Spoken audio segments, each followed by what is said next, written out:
Assalamualaikum warahmatullahi wabarakatuh. Bismillahirrahmanirrahim. Innal hamdalillah nahmaduhu wa nasta'inuhu wa nastaghfiruh wa na'udzu billahi min shururi anfusina wa sayyiati a'malina. Man yahdihillahu fala mudilla lahu wa man yudlil fala hadiya lahu. وأشهد أن لا إله إلا الله وحده لا شريك له وأشهد أن محمدا عبده ورسوله. يا أيها الذين آمنوا اتقوا الله حق تقاته ولا تموتن إلا وأنتم مسلمون. يا أيها الناس اتقوا ربكم الذي خلقكم من نفس واحدة وخلق منها زوجها وبث منهما رجالا كثيرا ونساء واتقوا الله الذي تساءلون به والأرحام إن الله كان عليكم رقيبا. يا أيها الذين آمنوا اتقوا الله وقولوا قولا سديدا يصلح لكم أعمالكم ويغفر لكم ذنوبكم ومن يطع الله ورسوله فقد فاز فوزا عظيما. أما بعد فإن أصدق الحديث كتاب الله وأحسن الهدي هدي محمد صلى الله عليه وعلى آله وسلم وشر الأمور محدثاتها وكل محدثة بدعة وكل بدعة ضلالة وكل ضلالة في النار. Alhamdulillah, kita bersyukur pada Allah Subhanahu wa taala pada hari ini Kamis malam Jumat 22 Al-Muharram 1439 Hijriah. Kita ditakdirkan oleh Allah Subhanahu wa taala untuk duduk bersama kembali di dalam masjid ini, Masjid Utsman bin Affan radhiyallahu anhu, Andil Bakti, Kabupaten Batola, Kalimantan Selatan, demi mengkaji ayat-ayat suci Al-Quran dan hadis dari Rasul sallallahu alaihi wasallam. Salawat dan salam semoga selalu Allah berikan kepada Nabi kita Muhammad sallallahu alaihi wa alihi wasallam, pada keluarga beliau, para sahabat, serta orang-orang yang mengikuti beliau sampai hari kiamat kelak. Dengan nama-nama Allah yang husna dan sifat-sifatnya yang mulia, kita berdoa, Allahumma inna nas'aluka ilman nafi'an wa rizqan tayyiban wa amalan mutaqabbala. Wahai Allah, sesungguhnya kami mohon kepada Engkau ilmu yang bermanfaat, rezeki yang baik, dan amal yang diterima. Amin ya rabbal alamin. Bapak ibu saudara-saudari yang dimuliakan oleh Allah Subhanahu wa taala, ini adalah malam pertama kita memulai membaca kitab yang ingin kita baca dari kitab-kitab akidah. Sebagaimana yang sudah saya sebutkan di masjid ini, selama jadwal saya mengisi setiap Kamis malam Jumat, insyaallah disiplin ilmu yang kita pelajari adalah disiplin ilmu akidah.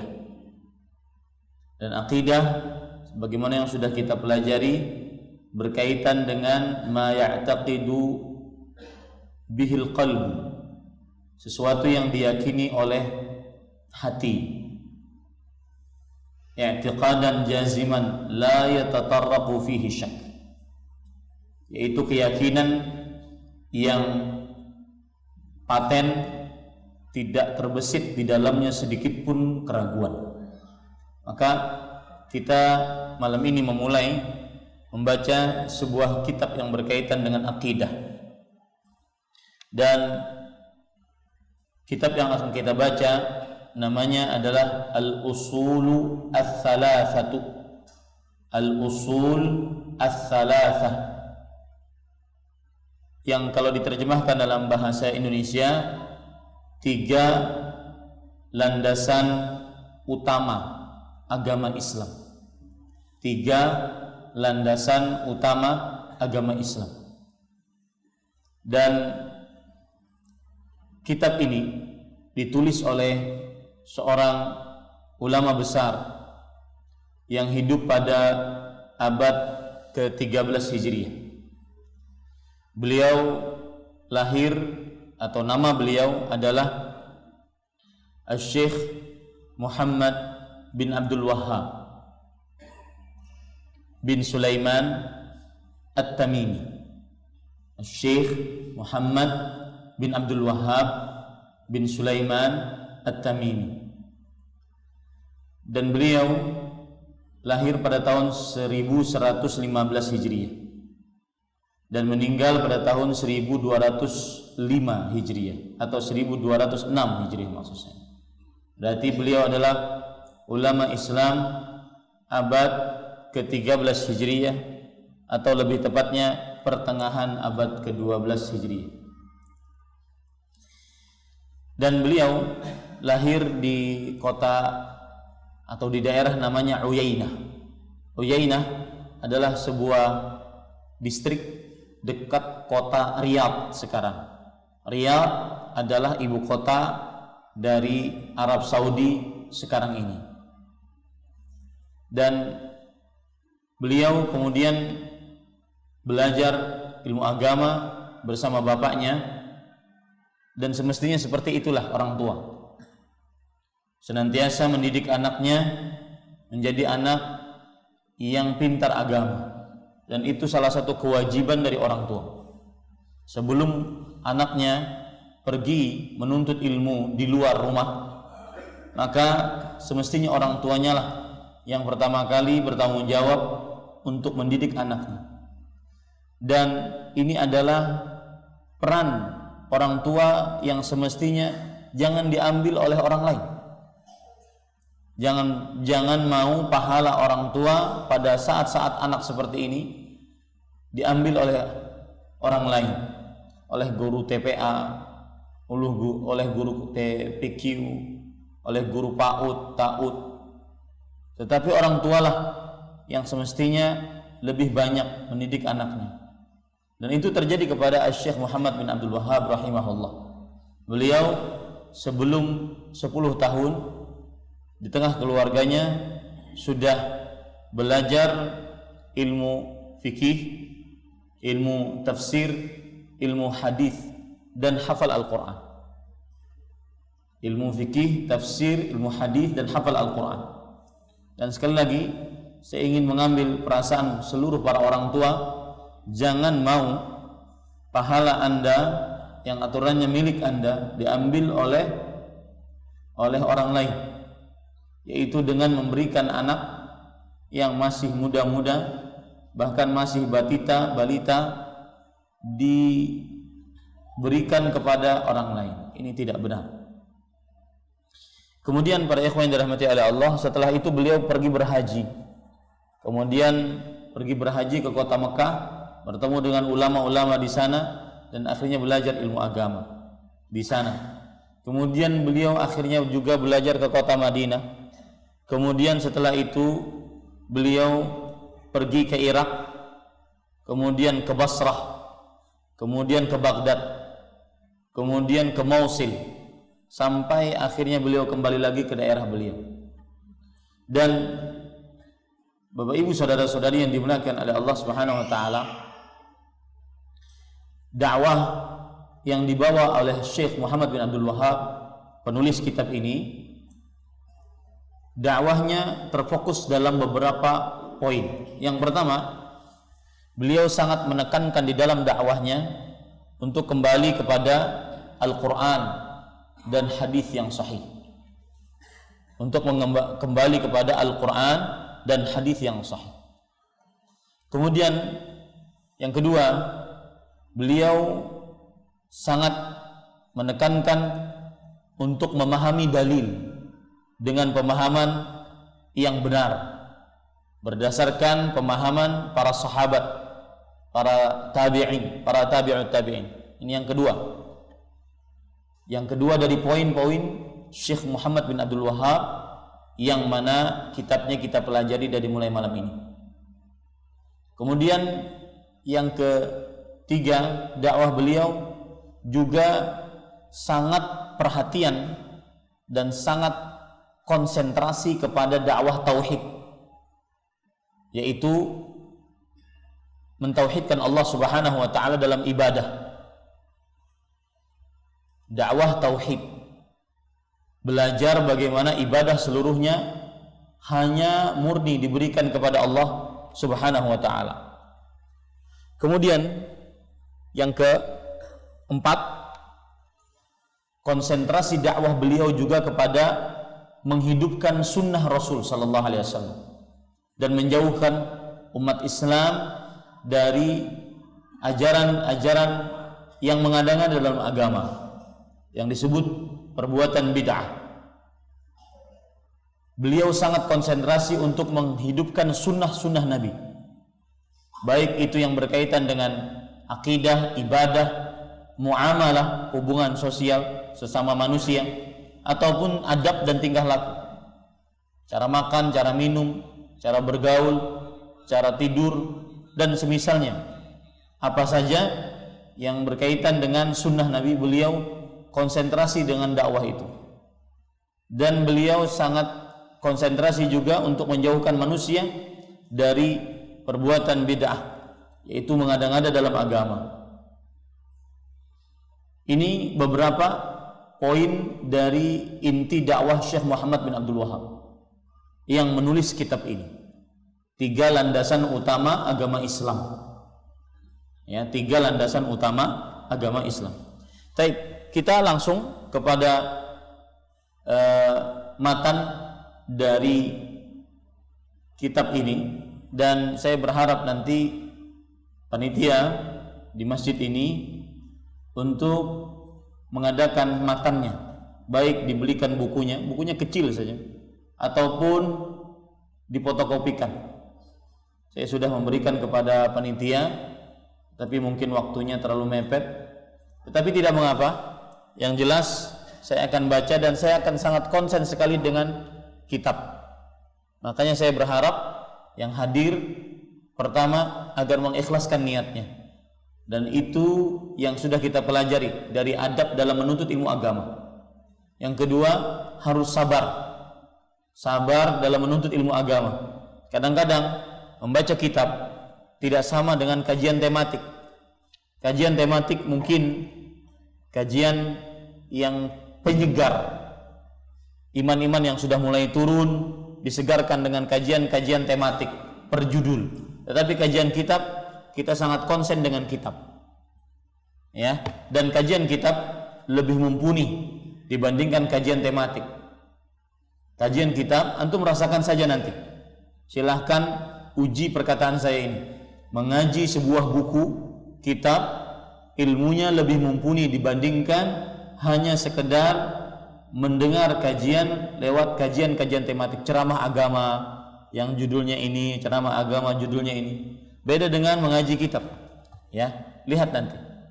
Maka insyaallah taala pada pertemuan yang akan datang Jumat pekan depan, saya sudah berharap agar semua dari yang hadir memiliki matannya, memiliki kitabnya. Dan saya juga berharap sebagaimana adab dalam menuntut ilmu yang sudah kita pelajari, agar senantiasa memperhatikan dan jika diperlukan untuk menulis apa yang disampaikan. Taib, penulis rahimahullahu taala berkata, kalau saya katakan penulis, maka beliau adalah Syekh Muhammad bin Abdul Wahab rahimahullahu taala. Penulis mengatakan Bismillahirrahmanirrahim. Bismillahirrahmanirrahim. Penulis memulai dengan ucapan Bismillahirrahmanirrahim. Ini adalah mencontoh Al-Quran, yang mana dimulai dengan Bismillahirrahmanirrahim. Al-Quran dimulai dengan Bismillahirrahmanirrahim. Kemudian juga mencontoh Nabi Muhammad sallallahu alaihi wasallam.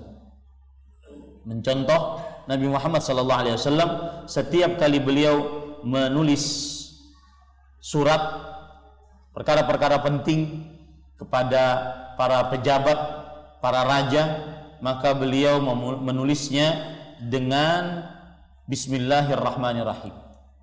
Dan ini juga menjadi perhatian bagi kita, senantiasa kita memulai sesuatu dengan bismillah. Naik kendaraan bismillah, masuk rumah bismillah. Ya, ada hadis Rasul sallallahu alaihi wasallam yang disebutkan dari riwayat Imam Ahmad, kullu kalamin au amrin dhi balin la yuftahu bi dzikrillah fahuwa abtar au qala aqta. Setiap ucapan, perkataan atau setiap perkara yang tidak dimulai dengan ucapan Bismillahirrahmanirrahim, maka dia adalah abtar. Abtar itu artinya terputus, terputus pahalanya. Aqta, terputus pahalanya. Maka para ikhwan yang dirahmati oleh Allah Subhanahu wa taala, hadis ini sebagian ulama melemahkannya. Akan tetapi wallahu alam, hadis ini adalah hadis yang hasan li ghairihi, sebagaimana yang dikuatkan, dihasankan oleh Syekh bin Baz rahimahullahu taala. Maka ini menjadi perhatian bagi kita dan menjadi contoh bagi kita, suri tauladan, bahwa setiap memulai perkara bismillah, memulai usaha bismillah. Ya, jangan yang dipikir dulu adalah bagaimana nanti urusannya, tetapi bismillah dulu. Bismillah. Bismillahirrahmanirrahim. Dan disebutkan di dalam kitab Al-Mawsu'ah Al-Fiqhiyah, ensiklopedia fikih, ittafaqa aktsaru al-fuqaha'i ala anna at-tasmiyah masyru'atun likulli amrin dzibal ibadatan aw ghairiha. Para ahli fikih bersepakat bahwa mengucapkan bismillah disyariatkan pada setiap perkara, baik perkara itu ibadah atau bukan. Perkara itu ibadah atau bukan. Ingin buka toko, bismillah. Bukan ibadah, tapi nyaris rezeki. Ya, ingin memakai baju, bismillah. Ingin memakai sandal, bismillah. Setiap perkara. Kayak ini adalah termasuk contoh yang dicontohkan oleh penulis rahimahullahu taala dengan contoh yang baik. Para ikhwan yang dirahmati oleh Allah Subhanahu wa taala, tadi disebutkan dalam hadis, saya sebutkan, kullu kalamin la yubda'u fiha bi dzikrillah fahuwa abtar. Setiap perkataan yang tidak disebutkan nama Allah Subhanahu wa taala di dalamnya, maka dia adalah terputus. Terputus maksudnya naqisul barakah, yaitu berkahnya kurang. Nah, ini mungkin rahasia seseorang, kadang-kadang urusannya tidak lancar-lancar, kurang bismillah di depannya. Rahasia seseorang urusannya kadang-kadang tidak lancar-lancar, kurang bismillah di depannya. Ya, kita kan kalau mau urusan itu kadang-kadang kesel, ada kesalnya. Urusan sehari tidak selesai, harus ke sana lagi. Ini kan kesal. Maka coba mulai dengan bismillah. Makanya ketika kita keluar rumah, ucapan yang pertama kali kita ucapkan ketika keluar rumah, bismillah. Tawakkaltu 'ala Allah, la haula wala quwata illa billah. Ini para ikhwan yang dirahmati oleh Allah Subhanahu wa taala. Adapun makna bismillahirrahmanirrahim dengan nama Allah Ar-Rahman Ar-Rahim, itu artinya dengan nama Allah Ar-Rahman Ar-Rahim. Para ikhwan yang dirahmati oleh Allah Subhanahu wa taala, makna dari Allah adalah zatul uluhiyah. Karena kita mengucapkan bismillah dengan nama Allah. Apa sih arti Allah? Allah itu apa artinya? Arti Allah adalah zatul uluhiyah. Zat yang memiliki seluruh ibadah. Seluruh ibadah yang dikerjakan oleh hamba hanya Allah yang memiliki. Itu arti dari Allah. Zatul uluhiyah dalam bahasa Arabnya. Seluruh ibadah yang ada di atas muka bumi ini, dari mulai sholat, puasa, zakat, haji, baca Quran, berzikir, berdoa, dan seluruh ibadah lainnya, berbakti orang tua, menolong orang lain, bersedekah, atau apapun, seluruh ibadah itu diberikan hanya kepada Allah. Maka ini makna Allah. Allah artinya adalah Zatul Uluhiyah, zat yang mempunyai seluruh jenis ibadah. Bismillah, dengan nama Allah Ar-Rahman. Ar-Rahman adalah yang artinya dalam bahasa Indonesia yang maha pengasih. Ar-Rahman dan Ar-Rahim sama, yang maha pengasih dan maha penyayang. Para ulama menjelaskan apa perbedaan antara Ar-Rahman dan Ar-Rahim. Apa perbedaan antara Ar-Rahman, Ar-Rahim? Perhatikan, semuanya sama kalau dalam bahasa Indonesia, yang maha pengasih lagi maha penyayang.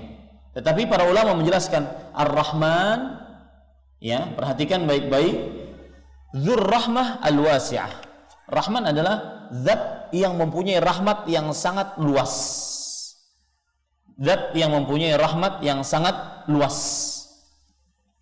Ini para ikhwan yang dirahmati oleh Allah Subhanahu wa ta'ala. Sedangkan Ar-Rahim, zat yang mempunyai rahmat luas tetapi khusus untuk orang beriman. Itu bedanya. Rahman, zat yang mempunyai rahmat yang sangat luas tetapi umum untuk seluruh manusia, mau kafirnya, mau muslimnya, mau ahli taatnya, ahli maksiatnya, kayanya, miskinnya, pemimpinnya, rakyatnya, alimnya, bodohnya, laki-lakinya, perempuannya, anak kecilnya, orang dewasanya, orang tuanya, semuanya dapat rahmat Allah. Maka Allah bernama Ar-Rahman, artinya Dzur Rahmah Al-Wasi'ah, yaitu Allah yang mempunyai rahmat yang sangat luas.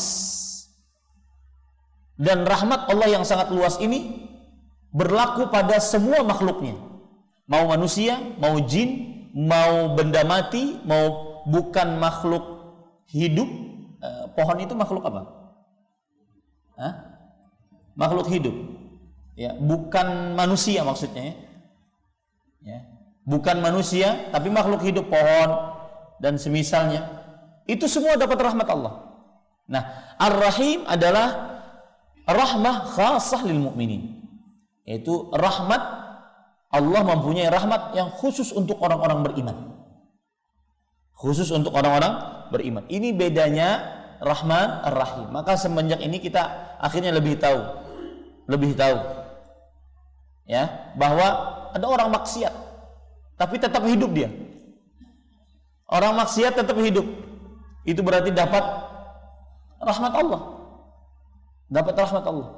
Dan orang yang, ini faedahnya, orang yang memahami dan meresapi rahmat Allah dalam dirinya, niscaya dia tidak akan pernah menggerutu, tidak akan pernah mengeluh dengan semua problematika kehidupan yang dia miliki. Ya, kita lagi kesal terhadap sesuatu, kita lagi resah, gundah, gulana, banyak masalah, maka ingat rahmat Allah. Niscaya kita akan tenang, nyaman. Rahmat Allah sangat luas. Ini para ulama mengatakan al-kalamu 'anir rahmah kalamun la yantahi. Perkataan atau pembicaraan tentang rahmat Allah itu pembicaraan yang tidak akan pernah habis. Tidak akan pernah selesai. Pembicaraan yang tidak akan pernah selesai. Orang kalau seandainya dia selalu memikirkan rahmat Allah, terutama Rahim tadi, karena kita orang beriman, terutama Rahim tadi, maka niscaya dia tidak akan pernah menggerutu, tidak akan pernah mengeluh, tidak akan sedikit-sedikit mengeluh kepada manusia. Kenapa? Punya masa muka. Nah, sudah itu mengeluh itu. Ingat rahmat Allah. Rahmat Allah diantaranya Allah Subhanahu Wa Taala berfirman dalam Al-Quran, wa fi anfusikum afala tubsirun. Di dalam diri kalian, apakah kalian tidak memperhatikan? Terdapat rahmat Allah yang sangat banyak dari bentuk fisik kita. Coba bayangkan antum kalau seandainya kepala di bawah, kaki di atas. Bisa terbayangkan? Tidak bisa. Mulai meresapkan nafas ke dada, mulai tenang. Oh iya. Coba bayangkan kalau seandainya lubang hidung ke atas, kalau seandainya tidak ada daun telinga, suara yang antum dengar sekarang lewat begitu saja.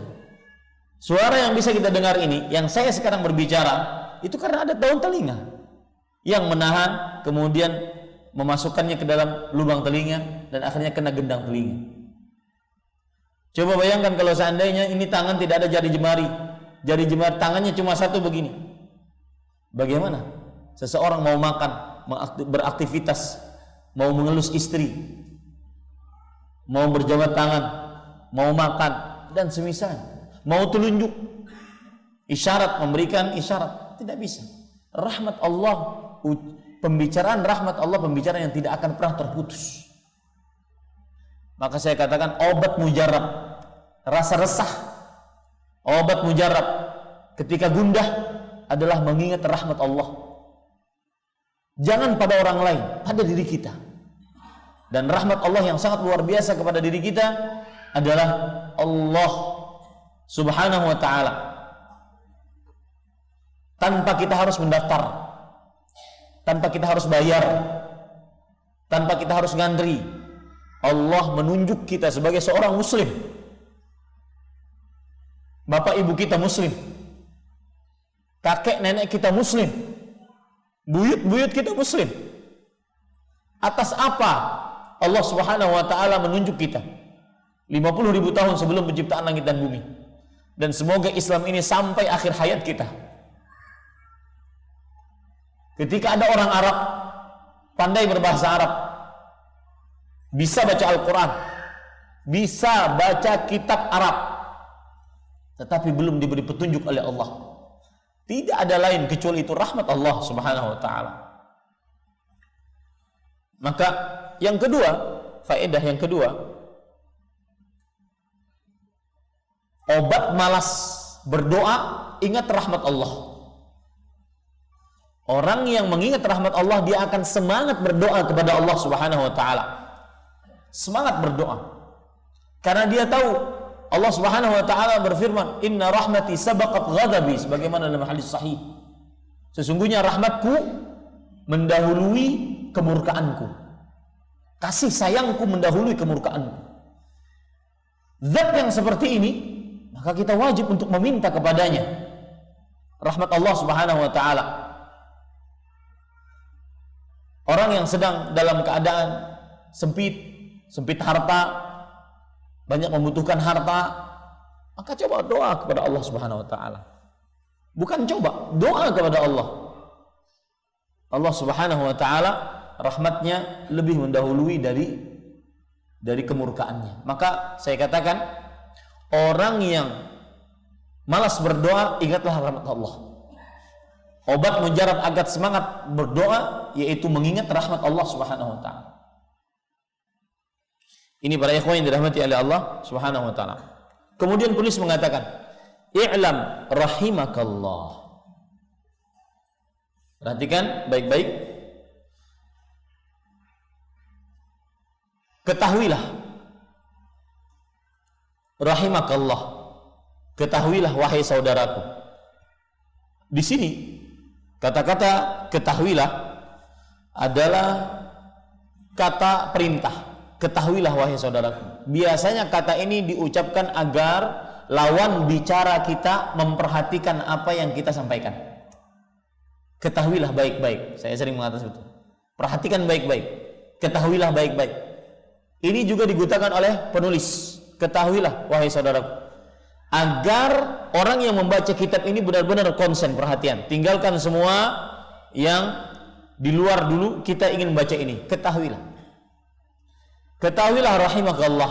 Rahimakallah, semoga Allah senantiasa melimpahkan rahmatnya kepada Anda. Di sini terdapat pelajaran bagi kita bahwa seorang guru yang terbaik adalah yang sering mendoakan murid-muridnya. Lihat penulis di sini. Beliau menulis kitab Kemudian mengatakan, semoga Allah senantiasa melimpahkan rahmatnya kepada Anda.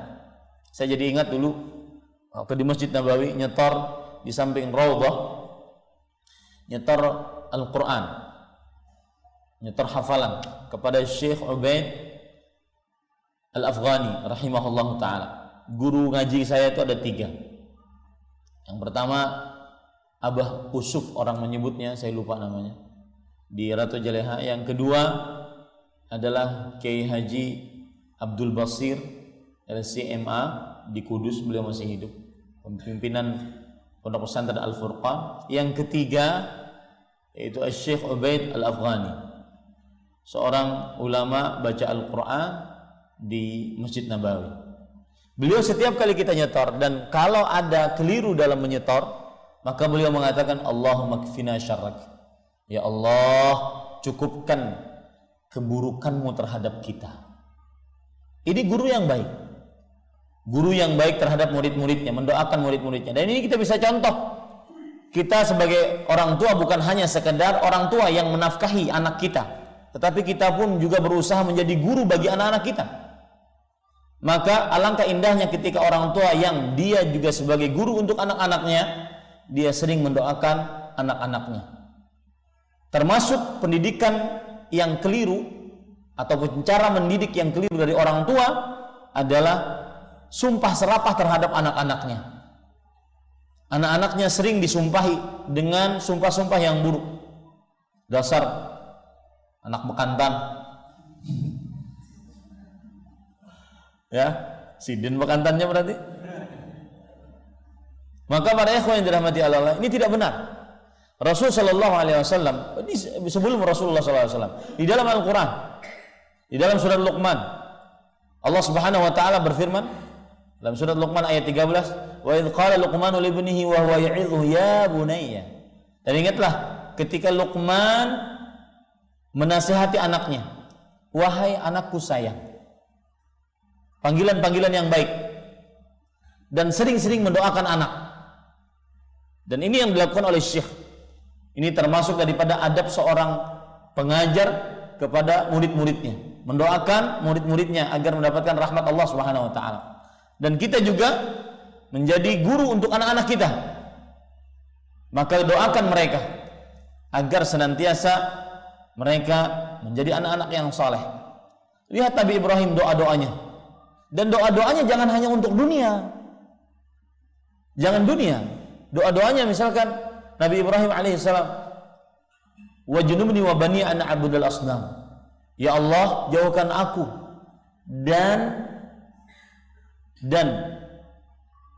keturunanku dari menyembah berhala. Jauhkan aku dan keturunanku dari menyembah berhala.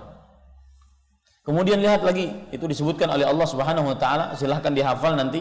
Dan itu baik, karena semua kesuksesan dunia, misalkan dia memiliki harta, emas, perak, rumah megah, mobil mewah, jabatan tinggi, sekolah tinggi, akan tetapi akidahnya rusak, nggak ada manfaatnya.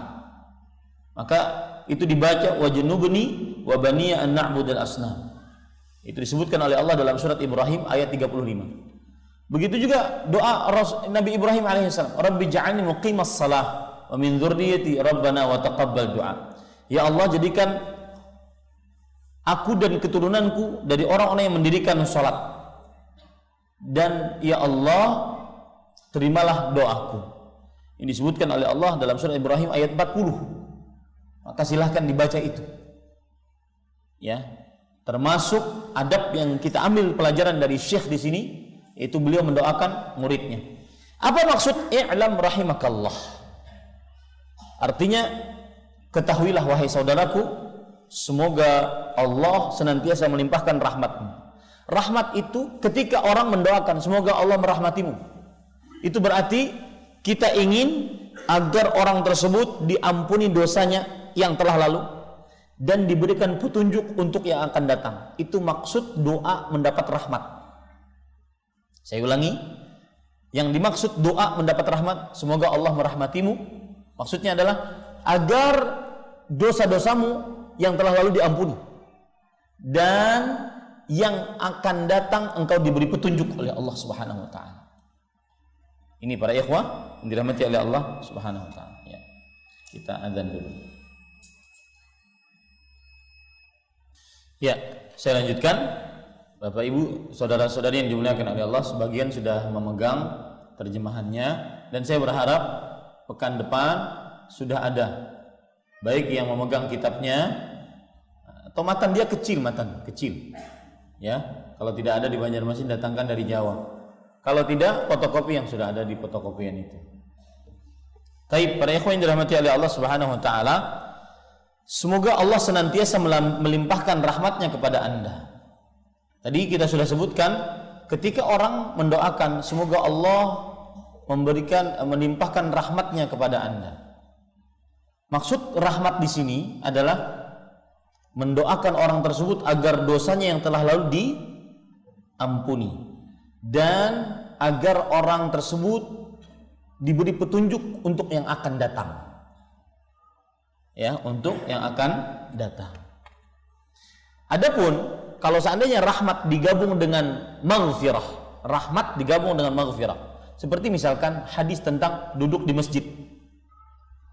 Rasulullah SAW bersabda bahwa al-malaikatu tusalli ala man, para malaikat sholat mendoakan bagi siapa yang duduk di masjid setelah sholat wajib sampai datang sholat lagi.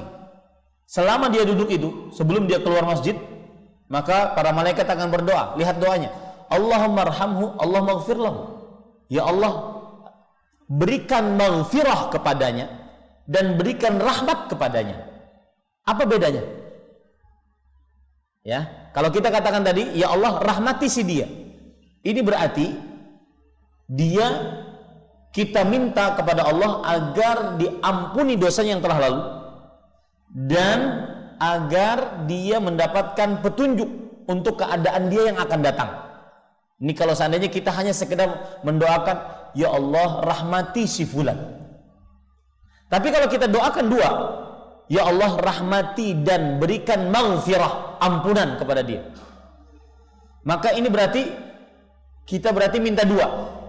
Rahmati maksudnya berikan dia petunjuk untuk kehidupan dia yang akan datang, dan maghfirah maksudnya ampuni dosa-dosa dia yang telah lalu. Ya, yang telah lalu. Jadi kalau seandainya ada orang berdoa, ya Allah berikan rahmat kepada saya, itu berarti kita minta dua hal: ampunan dosa yang telah lalu dan petunjuk yang akan datang. Tapi kalau kita berdoa, ya Allah rahmati aku dan ampuni aku, Allahumma arhamni, Allahumma ighfirli, Rabbighfirli warhamni, ya Allah berikan maghfirah kepadaku, berikan rahmat kepadaku. Berarti orang ini minta dua. Maghfirah dimaksud adalah dosa-dosa yang telah lalu. Rahmat yang dimaksud adalah apa? Petunjuk yang akan datang. Ingat itu baik-baik. Ya, ingat itu baik-baik. Nah, kalau dalam kajian tematik nggak mungkin sedetil ini dijelaskan, nggak cukup waktunya. Tapi begitulah kita belajar kitab. Ya, makanya saya sangat konsen dengan kitab. Harus ada kitab pekan depan. Ini para ikhwan yang dirahmati oleh Allah Subhanahu wa taala. Kemudian penulis mengatakan annahu yajibu alaina ta'allumu arba'i masaila. Ketahuilah bahwa wajib bagi kita untuk mendalami 4 masalah. 4 masalah. Kata-kata wajib bagi kita.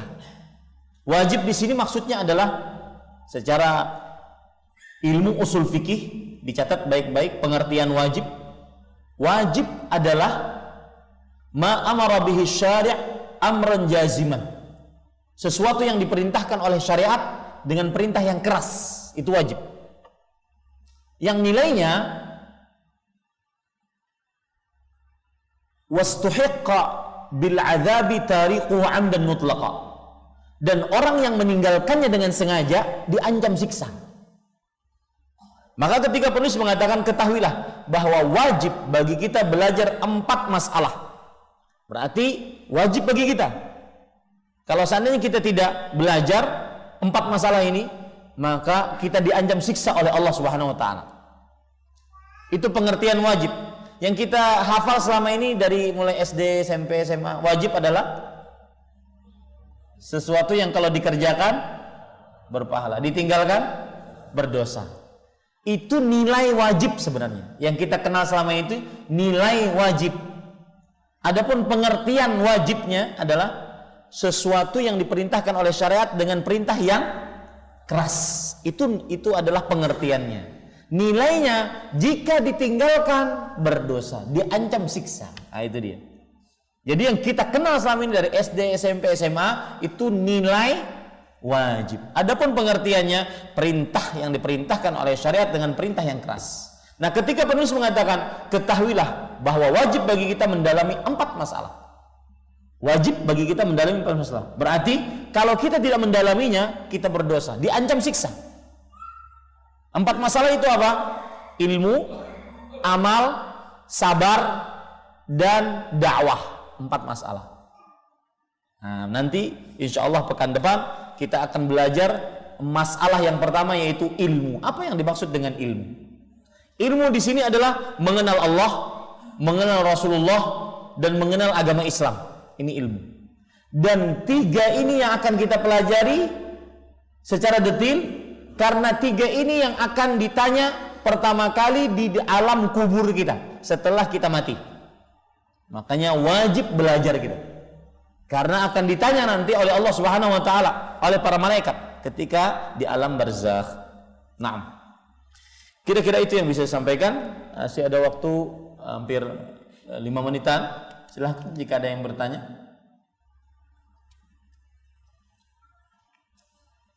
Nah, di luar tema juga tidak mengapa. Jadi ulama-ulama dulu, ulama-ulama Banjar dulu, para tuan guru, itu mereka baca kitab. Sama di zaman sekarang masih di Masjid Raya baca kitab Sabilul Muhtadin, itu kitab. Ya, nanti kalau tetapi kita kan karena baru, kita pilih kitab yang ringan-ringan dulu. Ya, kita pilih kitab yang ringan-ringan dulu. Jangan yang besar-besar. Kita ingin menjadi manusia yang Rabbani. Rabbani itu apa? Memulai dari yang kecil sebelum yang besar. Itu namanya Rabbani. Ya, bagus dikasih nama anak Rabbani. Yaitu dimulai dari kecil sebelum besar. Wallahu a'lam. Apakah ada doa untuk orang tua yang sakit? Maka jawabannya, mendoakan orang tua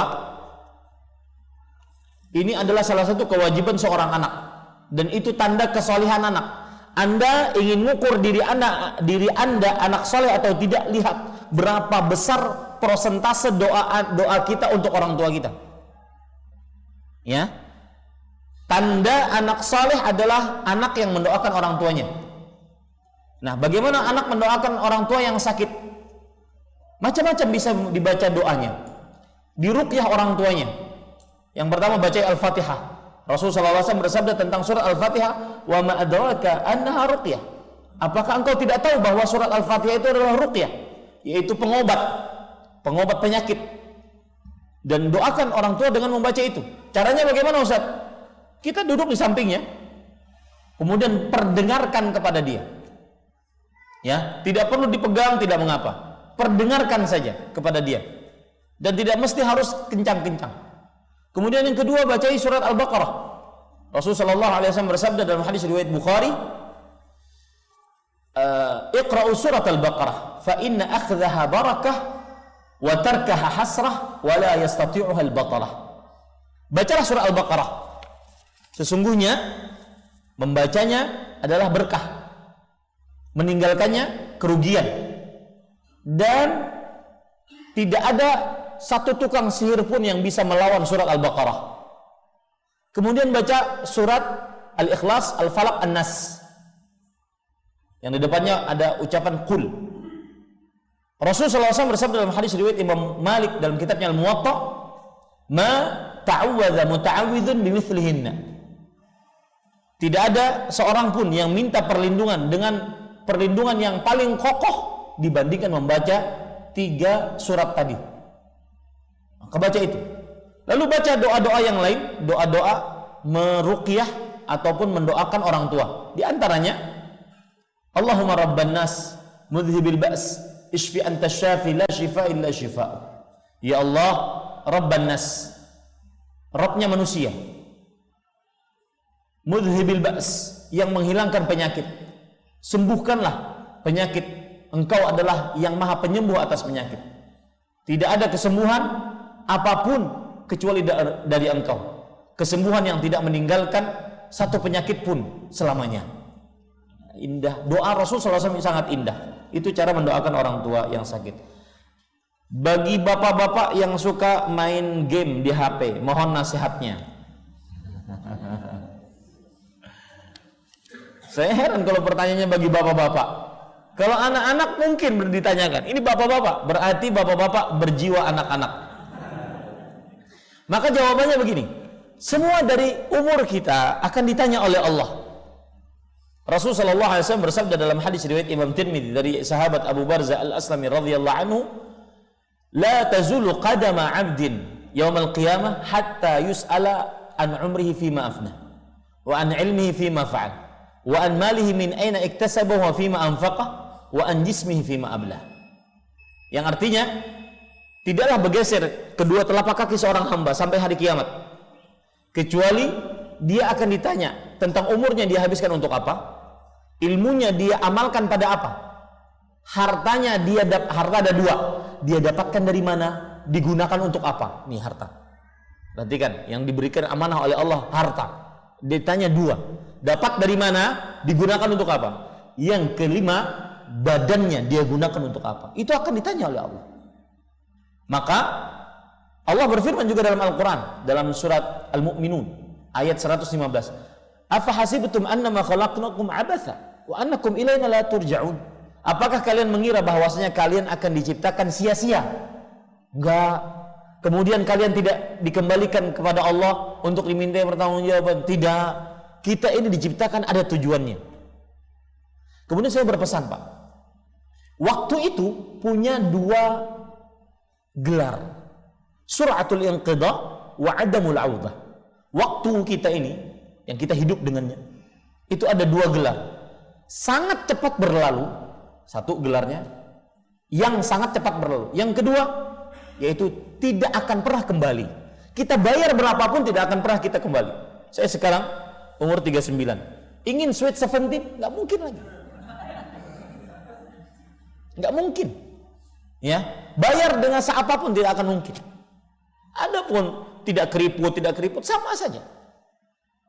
Umurnya tetap bertambah dan umurnya tetap berkurang. Ya, ini para ikhwan. Terakhir mohon maaf. Assalamualaikum warahmatullahi. Banyak teman saya yang sebenarnya ingin ikut kajian sunnah seperti ini, tapi setiap saya ajak mereka selalu selalu bilang belum siap cingkrang atau memakai cadar bagi perempuan. Mohon nasihatnya. Nasihat Ustadz nanti akan saya sampaikan dengan mereka, jazakallahu khair. Maka jawabannya para ikhwah yang dirahmati oleh Allah Subhanahu wa taala, jawabannya kajian ini sama dengan kajian-kajian lain di masjid-masjid lain yang dibaca Al-Qur'an dan hadis Rasul. Yang dibaca Al-Qur'an dan hadis Rasul.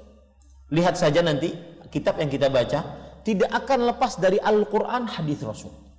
Kalau seandainya ada penyampaian Ustadz di sini, Ustadz saya atau Ustadz Fauzan atau Ustadz Hafidh yang keluar dari Al-Quran dan Sunnah, peringatkan. Kalau perlu pecah. Ya, karena umat Islam sekarang wajib membaca, mempelajari Al-Quran dan hadis Rasul. Kita sudah bosan dengan ceramah-ceramah yang cuma hahaha hihi, apalagi sampai kepada porno-porno. Ya, kita baca Al-Quran kita, baca hadis kita, agar kita pintar tentang keislaman kita. Tentang keislaman kita. Maka sampaikan saja nasihat bahwa yang dipelajari bukan macam-macam. Yang dipelajari adalah Al-Quran dan hadis Rasul. Kemudian sampaikan kajian saya beberapa waktu yang lalu, yaitu tentang keutamaan menuntut ilmu agama. Masa tidak ingin dimintakan ampun oleh seluruh malaikat dan seluruh penduduk bumi? Ya, dimintakan ampun sampai ikan-ikan yang ada di lautan dimintakan ampun. Kemudian bapak dan ibu kita semua kan duduk di masjid. Saya sebutkan tadi hadis Rasul riwayat Imam Abu Daud. Para malaikat bersolawat, berdoa bagi orang yang duduk di masjid sampai datang sholat selanjutnya. Doanya apa? Ya Allah ampuni, ya Allah rahmati. Berapa banyak dosa kita? Yang berdoa malaikat tentunya akan diampuni oleh Allah Subhanahu wa taala. Maka semoga bermanfaat. Mohon maaf agak sedikit lewat. Subhanakallah bihamdika asyhadu an la ilaha illa anta astaghfiruka wa atubu ilaik. Wassalamualaikum warahmatullahi wabarakatuh.